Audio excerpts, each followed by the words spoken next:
आप सभी का स्वागत हमारे YouTube चैनल पर।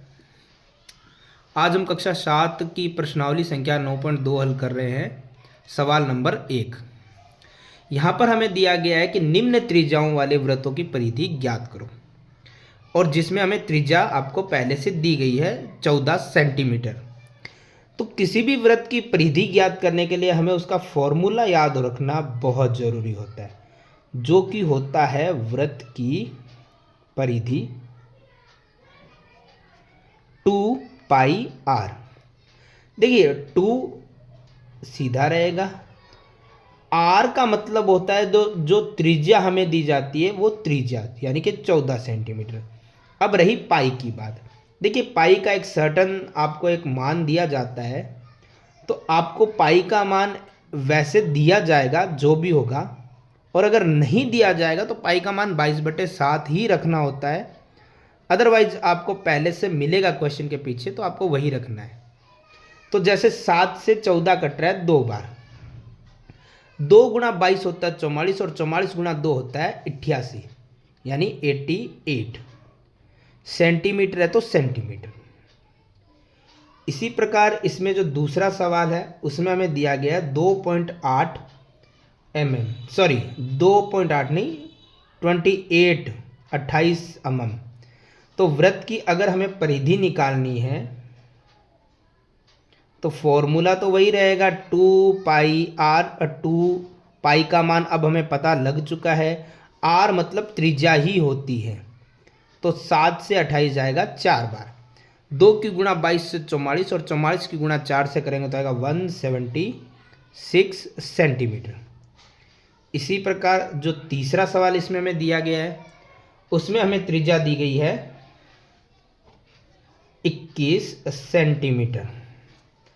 तो वृत्त की परिधि जब हम निकालेंगे 2πr, 2 पाई का मान और त्रिज्या ही r होती है। तो 7 से 21 जाएगा 3 बार, 2 की गुणा करेंगे 22 से 44, और 44 की गुणा 3 से करेंगे तो आएगा 132 सेंटीमीटर। तो ये हमारा सवाल नंबर 1 होता है कंप्लीट।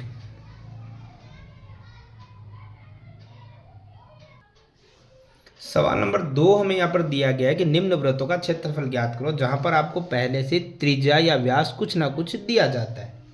तो अभी आपको त्रिज्या दे रखी है, तो हमें वृत्त का क्षेत्रफल अगर फॉर्मूला हमें आता है तो हमारा क्वेश्चन बहुत ज़्यादा आसान हो जाता है, जो कि होता है πr²।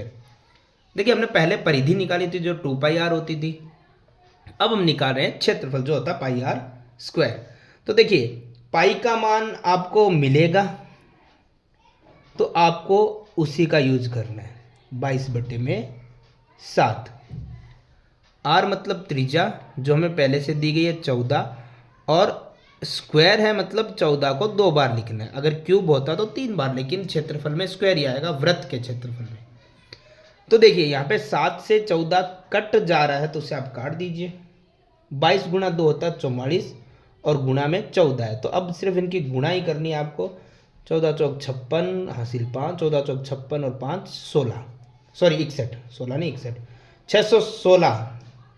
और mm जो कि हमें दिया गया था, और क्षेत्रफल आप किसी का भी निकाले तो ऊपर स्क्वायर हमें लगाना आवश्यक होता है, आप लिख सकते हैं स्क्वायर mm। इसी प्रकार इसी में दूसरा सवाल हमें दिया गया इस बार व्यास, जो कि होता है 49 मीटर हमें दिया गया है। लेकिन हमारा जो फॉर्मूला है वृत्त का क्षेत्रफल, उसमें हमें चाहिए होता है πr² यानी कि त्रिज्या।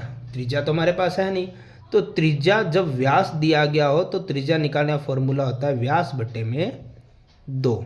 व्यास हमारे पास है 49 और डिवाइड में है 2, जो कि आएगा 24.5 मीटर।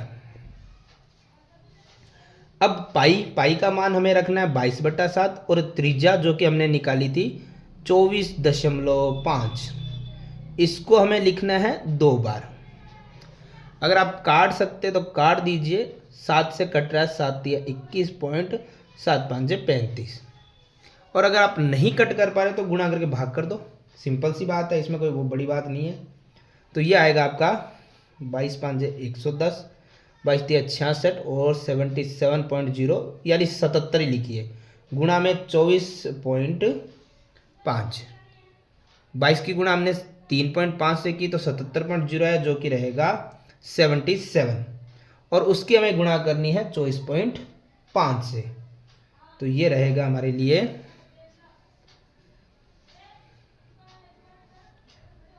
पॉइंट आ गया।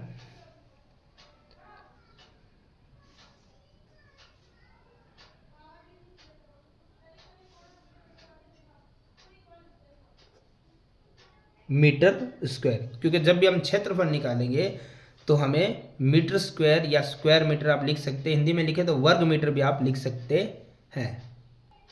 सवाल नंबर 3, जिसमें फिर से हमें त्रिज्या दी गई है, त्रिज्या मतलब आर। जब हमें त्रिज्या दी जाती है तो फिर हमें कुछ भी चेंज करने की आवश्यकता नहीं है, सीधा वृत्त का क्षेत्रफल लिखा, जो कि होता है पाई आर स्क्वायर। पाई का मान, आर मतलब त्रिज्या 5, और उसे 2 बार लिखिए। कुछ कट नहीं रहा तो अब तो हमें गुणे करनी पड़ेगी। 22 पांजे 110 और 110 पांजे हो गए ये 550, और बट्टे में आ गया हमारे सामने 7, क्योंकि 7 ही था।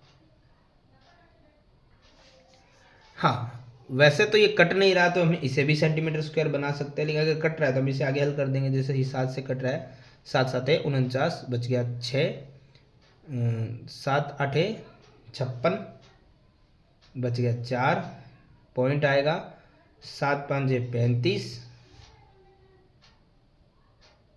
और बच गया 5, 7 7 49, तो ये हो गया सेंटीमीटर स्क्वायर। इस प्रकार से ये हमारा सवाल नंबर 2 होता है कंप्लीट। अब हम देखते हैं आगे सवाल नंबर 3। सवाल नंबर 3 में हमें दिया गया एक वृत्ताकार शीट है और उसकी परिधि हमें दी गई है, उसकी त्रिज्या ज्ञात करो। देखिए, पहले जब हम त्रिभुज का और समांतर चतुर्भुज का जो 9.1 में हमने सवाल किए थे, उसमें भी हम जब आधार और ऊंचाई ज्ञात करते थे तो फॉर्मूला उसी चीज़ का लगाते थे जो भी क्षेत्रफल या परिमाप हमें दिया जाता था जिस भी आकृति का। तो अभी भी हम वही करेंगे, जिस आकृति का हमें परिधि या क्षेत्रफल दिया गया हम उसी का ही फॉर्मूला लगाएंगे, जो कि है वृत्ताकार शीट। तो वृत्ताकार शीट का क्षेत्रफल तो वृत्त का क्षेत्रफल होता है, जो कि होता है पाई आर स्क्वायर।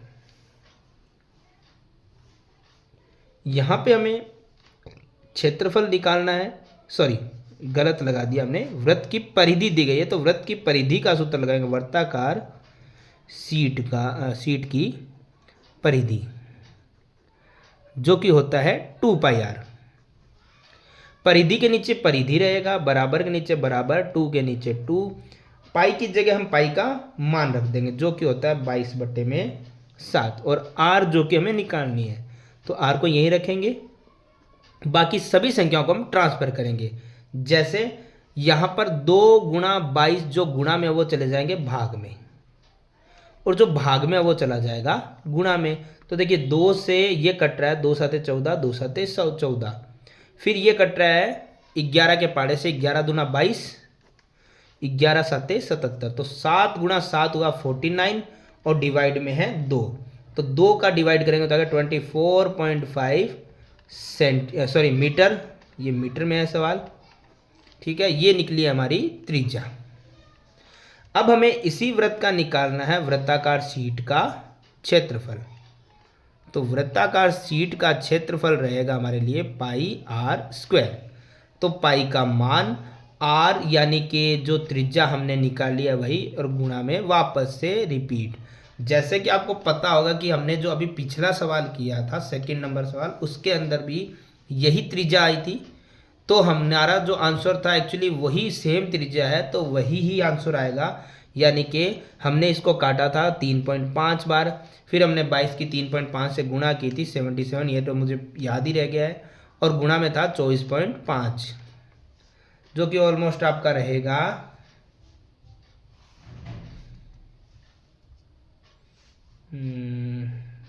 कुछ डिवाइड किया था हमने तो नहीं, सॉरी मल्टीप्लाई 77 की 5 से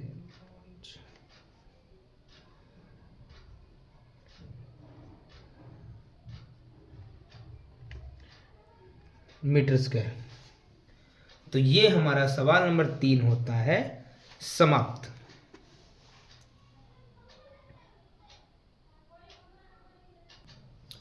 चार नंबर सवाल में हमें दिया गया है 21 मीटर व्यास वाली एक वर्ताकार बगीचा है और उसके चारों ओर बाड़ लगानी है, फेंसिंग करनी है। देखिए, सबसे पहले आपको पहले भी कई आकृतियों में बताया गया है कि चाहे आयताकार हो, चाहे वर्गाकार हो, चाहे वृत्ताकार हो, अगर उसके चारों ओर कुछ किया जाता है तो वो उसका परिमाप यानी परिधि होता है, और बीच में जो भी चीज़ की जाती है वो होता है क्षेत्रफल। तो चारों ओर का मतलब हो गया वृत्ताकार बगीचे का हमें निकालनी है परिधि। तो सर्वप्रथम हम निकालेंगे वृत्ताकार बगीचे की परिधि, जो कि होती है 2πr। 2 है, पाई का मान 22/7 जो कि हमें क्वेश्चन में दिया गया है, क्वेश्चन के अंत में। r मतलब त्रिज्या। तो अब प्रॉब्लम ये है कि हमारे पास तो है व्यास, तो मैंने पहले भी आपको कहा है कि जब भी आपके पास व्यास हो तो उसे त्रिज्या बनाइए, और त्रिज्या बनाने का सिंपल फॉर्मूला है व्यास बटे में 2। तो ये हमारी आ गई है त्रिज्या 10.5। 7 से कट रहा है ये, 7 एकम 7, 0.75 है 35, यानी क्या है 2 गुणा 22 44 और गुणा में है 1.5। तो 44 की इंटू 1.5 करेंगे तो आएगा 66.0, और मीटर है तो मीटर लिख देंगे हम। ये आया हमारा बगीचे की परिधि। अब अगर फेंसिंग लगानी है तो इसका मतलब ये है कि हमें जो रस्सी आप लगा रहे हो फेंसिंग में बाड़ में, वो पूरे वृत्त के परिधि में लगाई जाएगी। तो हमें 66 मीटर लंबी रस्सी चाहिए, यानी कि एक चक्कर जब हम रस्सी लगाएंगे, एक चक्कर बाड़ में रस्सी की लंबाई जो कि है 66 मीटर।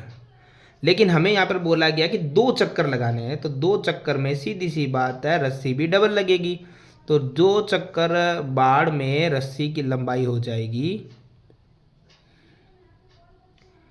66 गुणा 2 132 मीटर।